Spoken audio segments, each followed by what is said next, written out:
अच्छे अच्छे वैद्यों से उनकी चिकित्सा करवाई और उनकी सारी सुविधा व्यवस्था बनाई। जब बाबा जी कुछ चेत गए तो महात्मा राजा ने आदेश दिया, मंत्रियों उस व्यक्ति का पता लगाओ जिसने कुत्ते छोड़े महात्मा के ऊपर, मैं प्रतिज्ञा करता हूं उसको प्राण दंड दूंगा। महीना हो गया, 2 महीना हो गया, कोई संदेश न मिला। एक दिन राजा ने कहा, मंत्री लोग आप विश्वास खो चुके हैं, इतनी सी बात का पता नहीं चला पाए कि किसने महात्मा के ऊपर ये कुत्ते छोड़ करके अपराध किया था। लोगों ने कहा ज्यादा बड़ी बड़ी बात है। एक मंत्री ने कहा, महाराज ज्यादा घोषणाएं मत किया करो। क्यों? कहा जी आपके पुत्र की करतूत है। जो राजा ने सुना, रीवा नरेश ने सूख गए। हाँ, पुत्र के जन्म का यही हेतु है क्या? पुत्र को बुलाया, चौराहे पर खड़ा करवाया और उन्हीं शिकारी कुत्तों से फड़वा करके उसका रक्त मांस निकलवा दिया। मर गया वो। सारी प्रजा हाहाकार करने लगी, राजन पुत्र से बड़ा कुछ नहीं होता, आपने बड़ा अनुचित कर्म किया है, ऐसा नहीं करना चाहिए। कोई बात नहीं, लड़के से दोष हो गया तो हो गया, उसे क्षमा करो। पुत्र बड़ी मूल्यवान वस्तु होती है, आपने क्या कर दिया। कृष्णाय वासुदेवाय हरे परमात्मने प्रणतक्लेशनाशाय। रीवा नरेश ने एकमात्र पुत्र समाप्त किया। 60 वर्ष के बाद 75 वर्ष की आयु तक उनके 7 लड़कों का जन्म हुआ। तब राजा ने कहा कि अधर्मी पुत्र को वध के बाद पुत्र की हत्या का बहुत बड़ा पाप है, लेकिन मैंने ऐसे पापी पुत्र को मारा था, उसके परिणाम में परमात्मा ने मुझे 7 पुत्र दिए, क्योंकि धर्म करने से पुत्रों का जन्म होता है। और वो बड़े धार्मिक भगवत भक्त हुए। इसलिए पुत्र हो और वंश की परंपरा और धर्म की व्यवस्था और नारायण की आराधना न करे, उस पुत्र के जन्म लेने का क्या प्रयोजन है। मातुरुच्चार एव सा, शास्त्र कहते वो पुत्र नहीं है, वो माता पिता का मलमूत्र है, किसी कार्य का नहीं। अहल्याबाई प्रत्येक पूर्णिमा को 1 सहस्त्र ब्राह्मणों का भोजन करवाती थी। पुआ बनाती, खीर बनाती, हलवा, लड्डू, पूड़ी, इतना ही भोजन करवाती। 1000 संत, 1000 ब्राह्मण प्रत्येक पूर्णिमा को निमंत्रित थे। प्रत्येक पूर्णिमा को पधारो महाराज।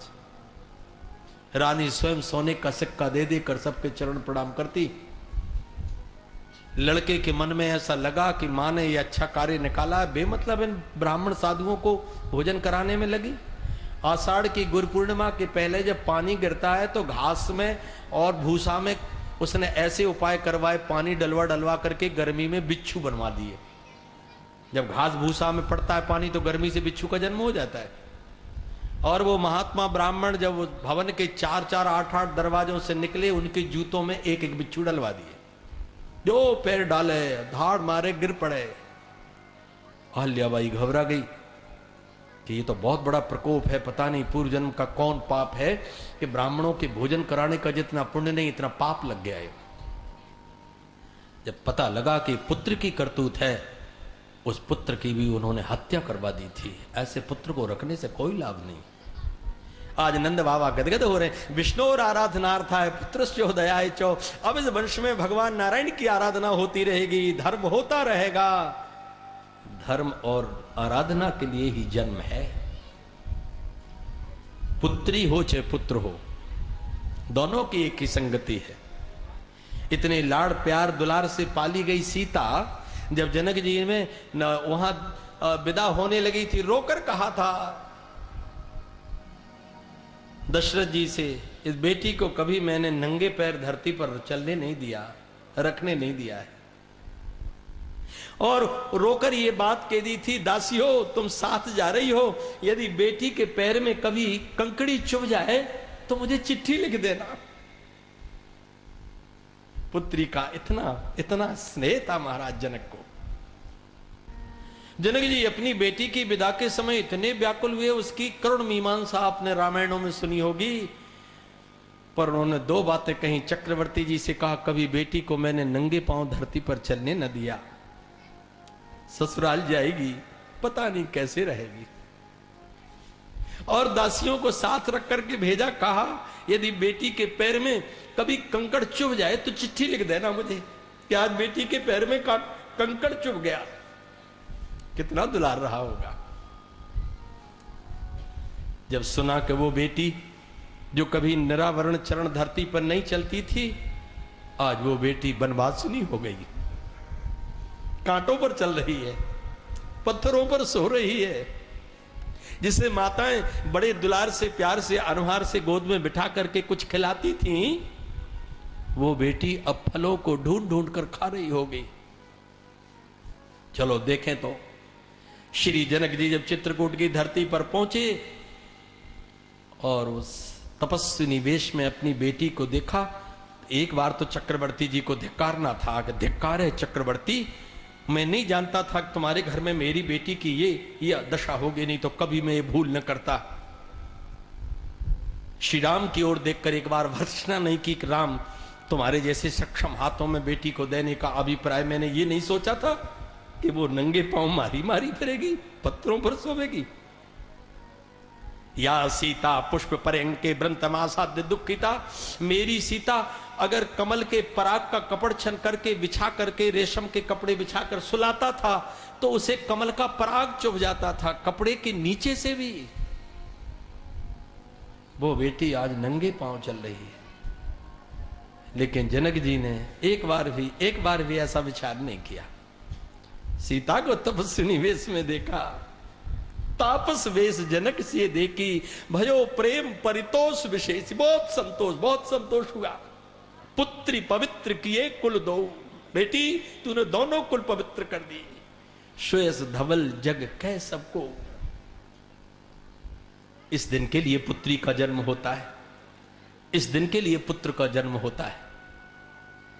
आज चौथेपन में नंद बाबा के घर में पुत्र का जन्म हुआ। सुखदेव जी महाराज कह रहे हैं कि नंद बाबा को चौथेपन में पुत्र को जन्म देकर प्रसन्नता क्यों हो रही है, क्यों नाच रहे? नंदस्त्वात्मज उत्पन्ने जाता हलादो महामना आहु विप्राण वेद ज्ञान। बड़े बड़े वेदज्ञ ब्राह्मणों को बुला रहे हैं, स्नाता सुचिरलंकृता, और नाच रहे हैं। क्यों? इसलिए नाच रहे, इसलिए आनंदित हो रहे कि विष्णु और आराधनार्थाय पुत्रस्योत्पदाय चौ। अब मेरे घर में नारायण की आराधना होगी, होती रहेगी। जैसी मैं नारायण की साधना उपासना करता, मेरे घर में पुत्र है, ये धर्म का निर्वाह करेगा, नारायण की आराधना करेगा। इसलिए पुत्र के जन्म का आनंद और बधाई गाई जाती है। अधर्म के, अन्याय के, अत्याचार के, पापाचार के ऐसे दारुण कर्म करने वालों के लिए शास्त्र कहता है मातुरुच्चार एव सा, चाहे वो पुत्री हो चाहे पुत्र हो, लेकिन वे माता पिता के विसर्ज्य मलमूत्र मात्र है। नंद बाबा बड़े आनंदित हो रहे हैं। गोपा परस्परम हृष्टवा दीक्षिर घृताम भुवि, ग्वाल वाल उनको घेर लेते, उनके कमर में कपड़ा बांध करके आधे ग्वाल इधर खींच रहे, आधे ग्वाल इधर खींच रहे। इसलिए वो कह रहे हैं, सुखदेव जी महाराज कह रहे हैं कि मुझे तो ऐसा लग रहा है कि समुद्र मंथन में से अमृत निकला था और आज नंद बाबा का मंथन किया जा रहा है, इनको घुमाया जा रहा है। जाता हलादो महामना, बड़ा आह्लाद, बड़ा आनंद निकल रहा है। इस आनंद में एक कमी है, इस नंदोत्सव में एक कमी है। जो रोहिणी की पत्नी बलराम की मां, जो नंद वसुदेव जी की पत्नी रोहिणी है, वो इस उत्सव में नहीं आई। नंद बाबा ने देखा है भाभी नहीं दिख रही है, कमरे के अंदर से वो देख रही थी झांक झांक कर।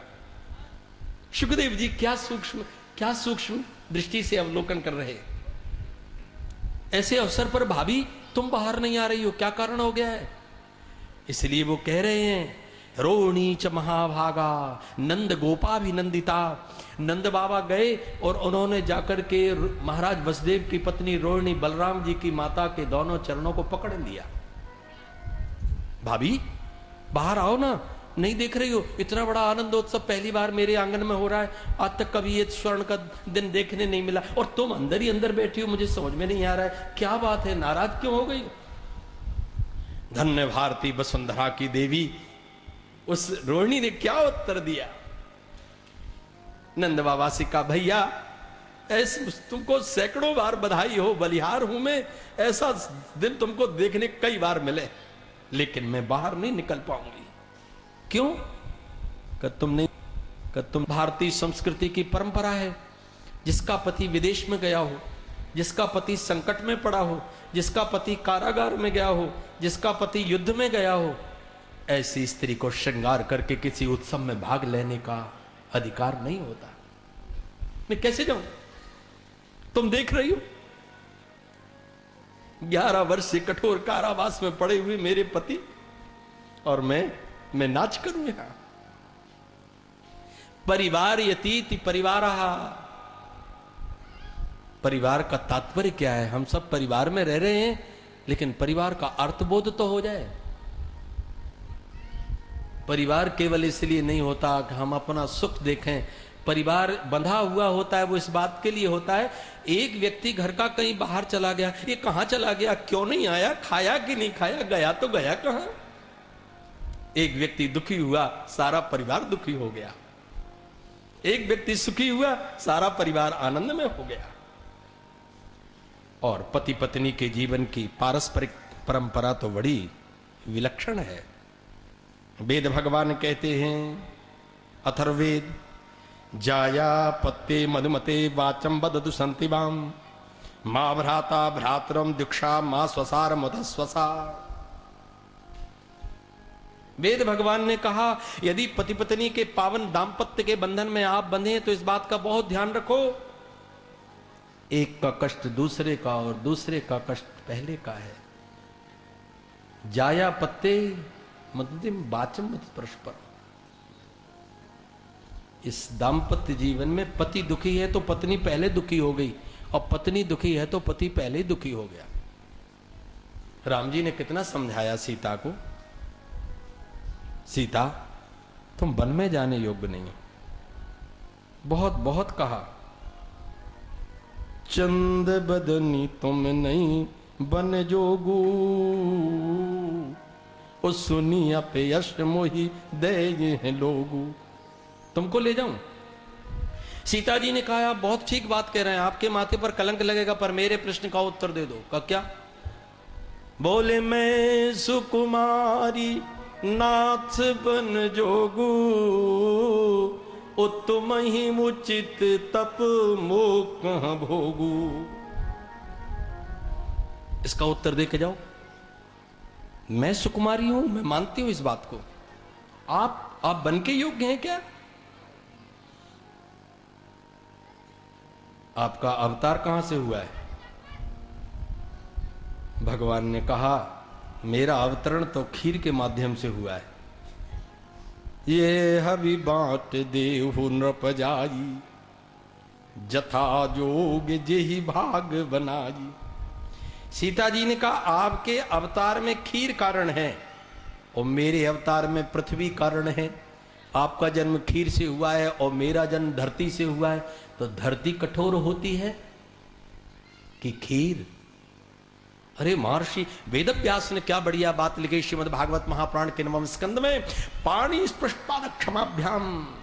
वे भगवान श्री राम के कोमल कोमल मंजुल मंजुल पावन पादारविंद इतने कोमल थे, इतने कोमल थे कि यदि भगवती किशोरी श्री सीता जी के करकमल यदि उनके तलुआ पर रख दिए जाएं तो अक्षमाभ्याम, वे दोनों पैर मना करते थे, सीता तुम्हारे हाथ बड़े कठोर हैं, बड़े कठोर हैं, मेरे तलवा पर मत रखो। सबसे कोमल है कमल, कमल से कोमल है कमला, और कमला से भी कोमल है कमला के कर कमल, और कमला के कर कमल से भी कोमल हैं श्री राम जी के चरण कमल, इतने कोमल हैं। एतावता पति पत्नी के दाम्पत्य सूत्र में बंधना सरल है, लेकिन उसका निर्वाह करना बहुत कठिन है। महाराज अज और उनकी पत्नी इंदुमती, दशरथ जी के माता पिता दोनों, अपने भवन के छत के ऊपर ग्रीष्म ऋतु में सायंकाल के समय ठंडी ठंडी हवा में थे। दशरथ जी छोटे से थे, अभी उनकी आयु बहुत अधिक नहीं थी। देवता लोग आकाश से जा रहे थे, देवता की माला से एक पुष्प गिरा इंदुमती के सिर पर और इंदुमती की मृत्यु हो गई। महाराज अज ने जीवन पर्यंत विवाह नहीं किया, दशरथ जी के पालन पोषण में ही उन्होंने अपना सारा समय लगाया। इंदुमती, यदि मैं द्वितीय विवाह करूं तो तुम्हारा बहुत बड़ा अपमान हो जाएगा, इसलिए तुम्हारे वियोग में रहना ही अब मेरे जीवन की सबसे बड़ी साधना है। दाम्पत्य जीवन के, पारिवारिक जीवन के इन सूत्रों को समझने के बाद ही हम परिवार में रहने का वास्तविक लाभ प्राप्त कर सकते हैं। अब हमारे जीवन में बड़ी विसंगति आ गई। अब हमारे परिवार व्यक्तिनिष्ठ नहीं है, वस्तुनिष्ठ हो गए। वस्तुनिष्ठ, पहले व्यक्ति का मूल्य होता था। बड़े भाई हैं, पिताजी हैं, जो कह दिया तो कह दिया, उनके सामने कौन कुछ कहेगा। बड़े की मर्यादा, माता पिता का सम्मान, चुप रहता था व्यक्ति, संयम करता था और संतोष करता था। आज्ञा है, चलो कोई बात नहीं, चुप रह जाओ। तब छोटे भाई के लिए बड़ी से बड़ी बात निछावर कर दी जाती, बड़े से बड़ा धन दे दिया जाता था। अब हमारा जीवन इतना संकुचित हुआ, अब व्यक्ति का मूल्य नहीं है, माता पिता का मूल्य नहीं, भाई का मूल्य नहीं, अब पत्नी का, पति का मूल्य नहीं, पुत्र पुत्री का मूल्य नहीं, वस्तुओं का मूल्य बढ़ गया है, वस्तुनिष्ठ जीवन हो गया है। ये बहुत धिक्कारणीय विषय है, बहुत चिंतनीय विषय है। ऐसी हमारी भारतीय संस्कृति की पावन विरासत से हमको कोई शिक्षा प्राप्त नहीं हो पा रही, और बढ़ते हुए पाश्चात्य संस्कृति के चकाचौंध में हम पता नहीं कहां चले जा रहे हैं।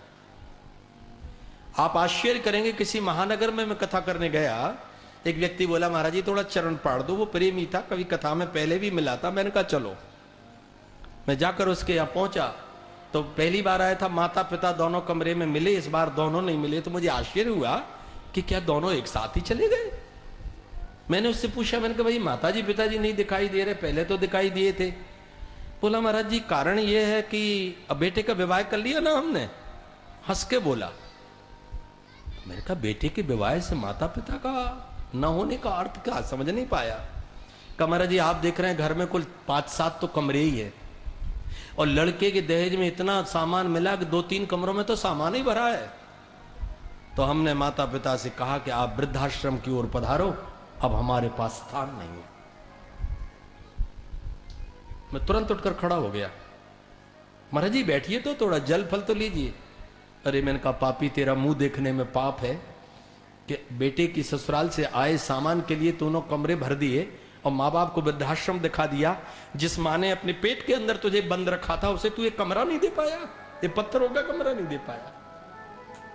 उस बूढ़े पिता ने तेरे लिए क्या क्या कामनाएं सजोई होगी इसी दिन के लिए कि वृद्धावस्था में उनको डाला तूने वृद्धाश्रम में।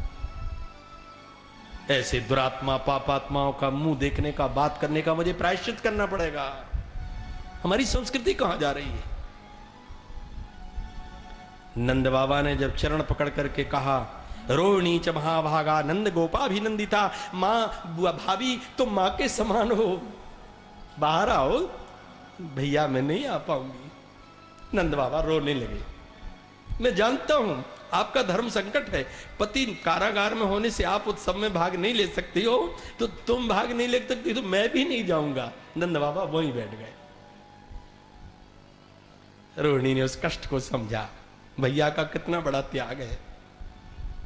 तो लिखा भागवतकार ने कि उन्होंने इस बात को सुनकर के व्यचरत दिव्यवासा से कंठाभरण भूषिता, अपने शरीर पर कोई आभूषण धारण नहीं किए थी, लेकिन एक माला गले में डाल करके नंद बाबा का हाथ पकड़ करके उठाया कि चलो तुम्हारे आग्रह से मैं चलती हूं।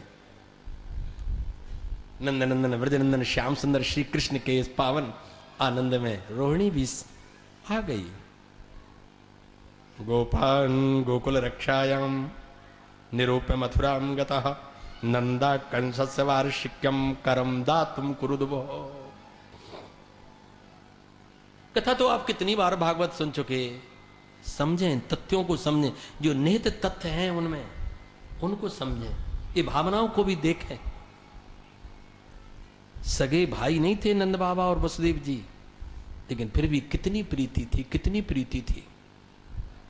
हमारे संबंध गांव में, समाज में इतने संबंध रहते थे कि जिसको काका बोल दिया, जिसको दादा बोल दिया, मामा बोल दिया, भांजा बोल दिया, तो उसके साथ वही व्यवहार होता था। ये मामा की बेटी है, ये पड़ोस की बेटी है, ये ऐसा है, ऐसा है, ये सारे संबंध कहां चले गए? अब हमारे संबंधों ने बर्बरता, क्रूरता, स्वार्थपरायणता की पराकाष्ठा को स्पर्श कर लिया। महाराज नंद बाबा ने गोपान गोकुल रक्षायाम निरूप मथुराम गतः भैया, इस आनंदोत्सव का अभिप्राय यह नहीं है कि हम अपने वास्तविक दायित्वों को भूल जाएं। तुमको मालूम है वार्षिक कर देना पड़ता है कंस के यहां पर, तो मैं कर देने जा रहा हूं, लेकिन तुम यहां की रक्षा करना, आने जाने वाले लोगों का आना जाना लगा है, मैं न रहूंगा तो आप संभालना। हाँ कोई बात नहीं, आप चले जाओ।